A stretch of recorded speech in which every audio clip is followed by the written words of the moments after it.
guys, good afternoon. First booking namin ngayon. Pupunta kami ng Tandang Sora para mag-pick up ng salamin, sabi nung client sa amin. Tapos dadali namin siya sa may Makati. Yan guys, 15 minutes na lang nandun na kami sa pick up point.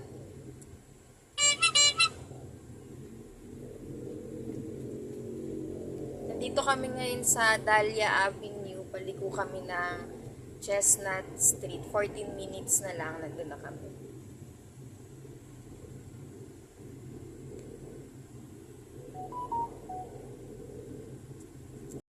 Hi guys, 8 minutes na lang nandun na kami sa pick up point. Kaso dito kami pinadaan ni Waze sa masikip na daan. Ayan, sobrang sikip ng shortcut ata tong pinadaanan sa amin ni Waze eh. Kaya sobrang sikip. Ay, may sumalubong pa sa amin kolong-kolong.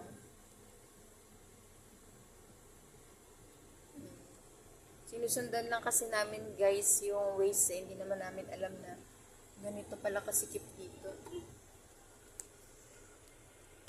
Ayan, sobrang sikip. Parang motor lang ata ang kakasya.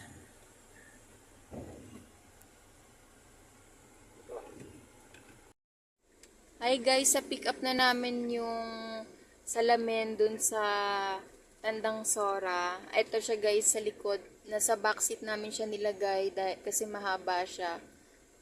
Ayan siya guys. Tsaka nilagyan namin ng asawa ko ng karton yung mga kanto niya guys. Kasi binigay siya sa amin dun sa pinikapan namin ng bare lang siya na ganyan na walang karton yung mga kanto niya.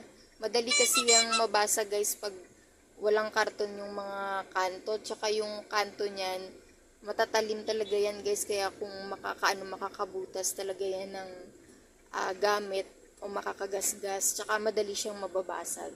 Kaya dapat talaga yung mga salamin, pag binabiyahe, dapat nilalagyan talaga yan ng karton yung mga dulo-dulo niya. Katulad niyan guys.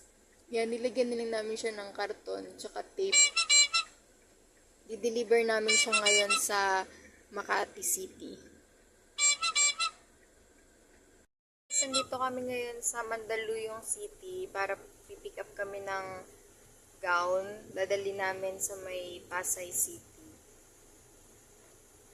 Sobrang traffic na ngayon guys kasi rush hour na. Magpa 5 o'clock na kaya marami ng sasakyan, uwian na ng mga tao. Kaya sobrang traffic na ngayon.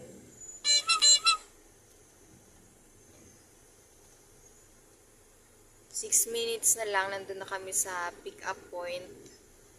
Sobrang traffic lang kaya kami natatagalan.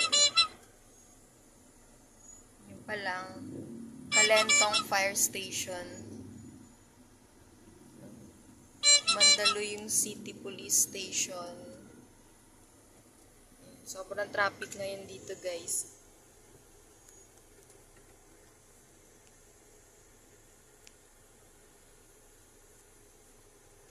Palang marketplace shopping mall dito sa Mandaluyong.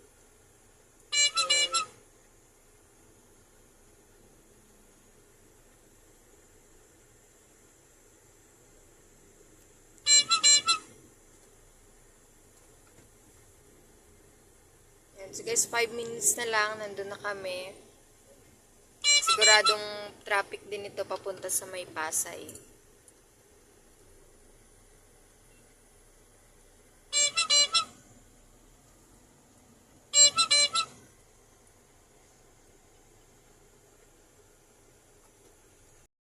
Hi guys, sa pick up na namin yung gown sa may Mandaluyong. Nandito kami sa Kalentong papuntang Pasay City. Sobrang traffic pala dito sa Kalentong guys. Kasi rush hour na rin kaya sobrang traffic na rin dito. 36 minutes na lang nandun na kami sa Pasay para i-deliver yung gown. Yan, dito rin kami kanina nang galing guys yung matraffic kanina. Dito rin yung daan namin papuntang Pasay. Sobrang traffic pa rin siya.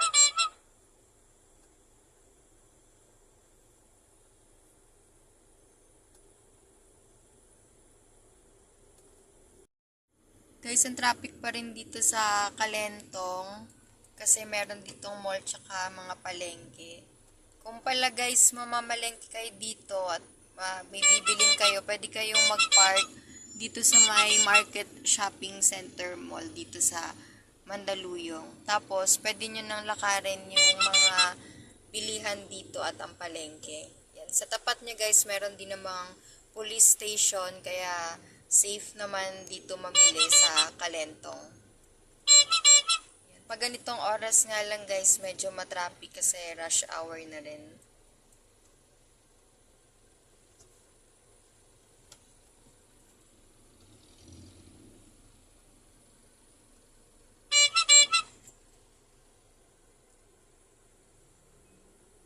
Ayan yung police station guys. Mismong katapat lang siya nung mall. Katabi niya rin yung fire station.